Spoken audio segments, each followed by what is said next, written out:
લક્ષ્ય ન્યૂઝ, એક નજર, એક લક્ષ્ય. રાજકોટના ઉપલેટામાં યોજાયો બીએપીએસ સ્વામિનારાયણ મંદિરનો ભવ્ય દશાબ્દી મહોત્સવ. રાજકોટના ઉપલેટામાં યોજાયેલા બીએપીએસ સ્વામિનારાયણ મંદિરના ભવ્ય દશાબ્દી મહોત્સવના અંતિમ દિવસે ધોરાજી ડિવિઝનના એએસપી અને આઈપીએસ સિમરન ભારદ્વાજે વિશેષ મુલાકાત લીધી હતી. મહિલા ભક્તો દ્વારા ખેસ પહેરાવી તેમનું ઉષ્માભર્યું સ્વાગત કરવામાં આવ્યું હતું.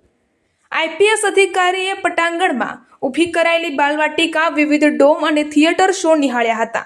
બાળકો, યુવાનો અને વૃદ્ધો માટે કરાયેલી અદ્ભુત વ્યવસ્થા અને શિસ્તબદ્ધ સંચાલન જોઈને તેઓ ખૂબ જ પ્રભાવિત થયા હતા અને આયોજકોની કામગીરીને બિરદાવી હતી.